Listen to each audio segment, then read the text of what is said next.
pumped already. Jesus. Welcome back to Hooked, episode 2. Today, I'm going to be speaking through a few things that you need to consider moving into a gaining phase. A few things that I've made sure that I've done for myself, and a few things that I recommend you guys do to make sure that you not only have a good plan of action in place, but you're able to execute it throughout that period of time. So got that to look forward to today. We'll train and push as well. So yeah, stay tuned.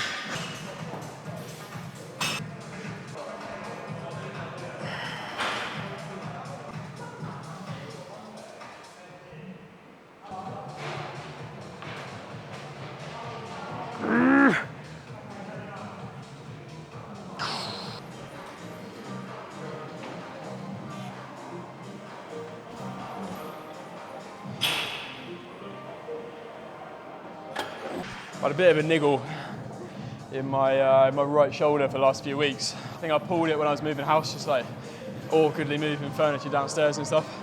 And not feeling great in training over the last 1 to 2 weeks, but all I've done is just made sure that I've dropped the weight back a little bit, just slowed the tempo right down so that I can still get a decent stimulus with a lighter load. On things like this machine whereby I can adjust the range, I've just set myself back a little bit more so that I'm not going into so much of an extreme. And just being really conscious of it as well. We've got to realise, like, injuries, as much as they're annoying, if you continue to push through pain and make them worse, then you're only going to do yourself more damage in the future. So I know, like, the next few weeks aren't going to be the best progression in terms of strength, especially on chest. But it is what it is. I'm doing some other sort of rehab stuff around, like rotator cuff work, etc., outside of the sessions as well. So fingers crossed, it sort of heals itself up. But yeah, I'll keep you updated. Yes.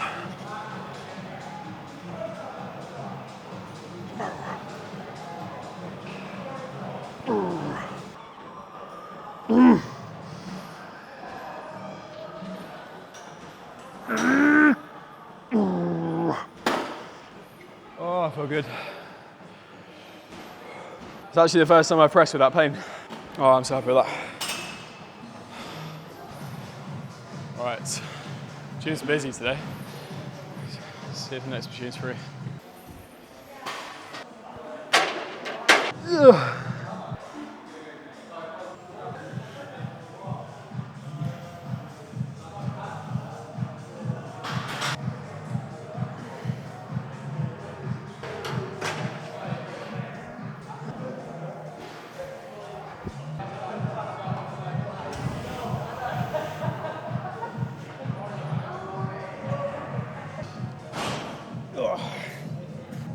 I swear making noises every time you get up is a sign of getting old.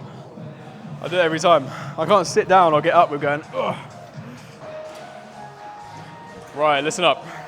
Subject of this video is ensuring success throughout the gaining phase, but any phase really. One of the biggest things that we do with clients in our own coaching practice is actually map out a full timeline for them.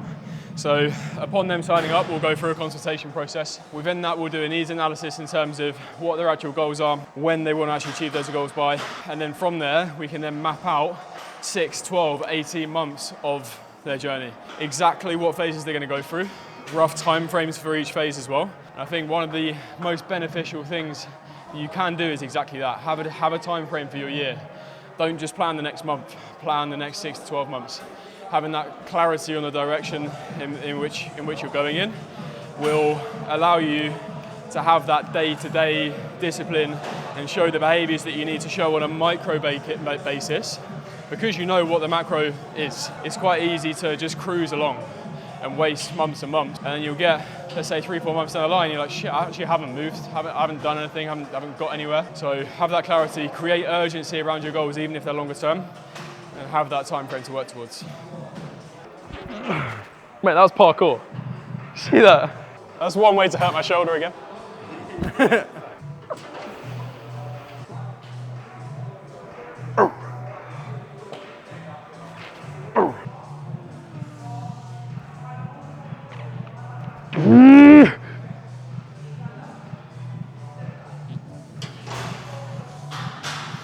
Ooh, that's a grinder.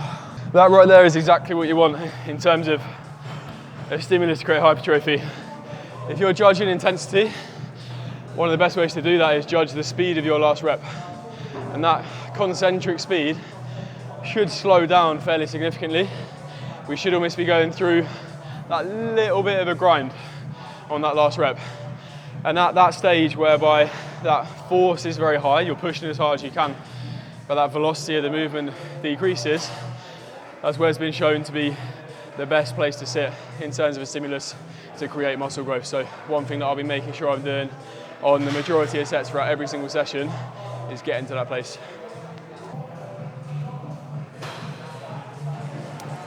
It's so fucking annoying though with the shoulder, because like the left side was injured years ago, and now I've done the right side. Like, I'm hoping this side just completely heals so that this side's the only one that's left over.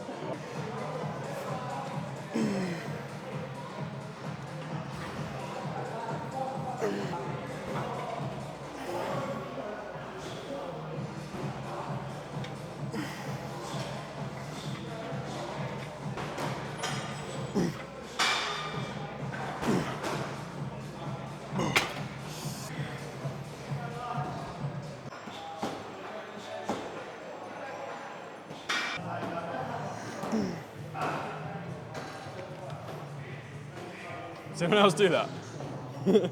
Just a little touch. Whoop. Oh, that didn't work. Shit. It's not smashed, it's fine.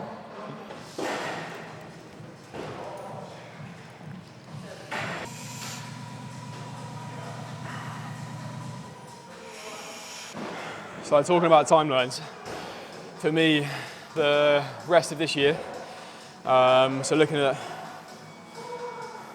let's start that again, what do I want to speak about?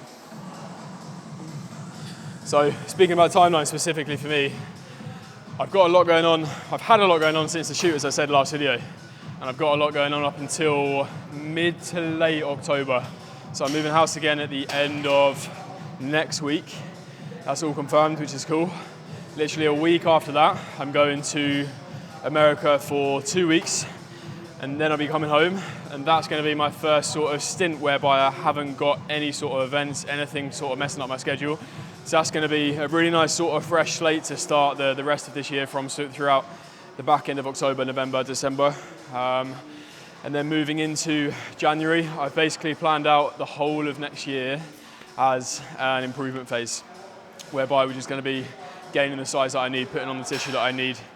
I know from me personally going through gaining phases before that I can run sort of 6 to 8, probably maximum 10-week blocks at full intensity before I then need some form of deload or devolume week. So I've given myself sort of blocks of about 8 weeks of pushing, broken up with a week of a little bit of a sort of recovery week, I've named it. In terms of maintenance phases next year, I'm looking at probably running one mid to late summer, probably running some sort of mini cup within there, just to actually get a little bit of body fat off, put myself back in a responsive state, and then push through for the back end of next year as well.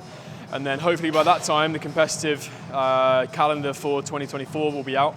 I can then start planning my shows for 2024, which is exciting, and I can't wait, but I've just got to focus on what I need to do now, which is ultimately just get as big as fucking possible, put on as much size as I can, and get myself in a competitive position. So that's the goal.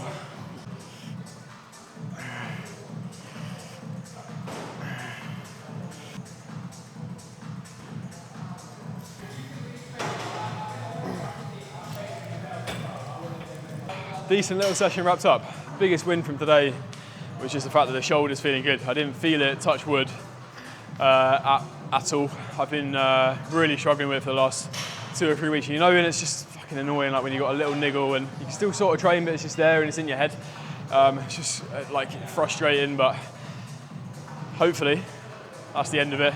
We can continue to progress on.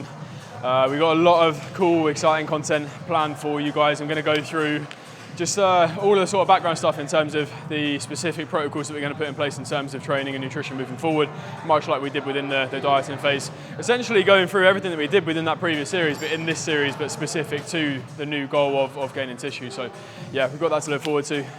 As always, do that YouTuber stuff, like, comment, subscribe, and I'll see you in the next one.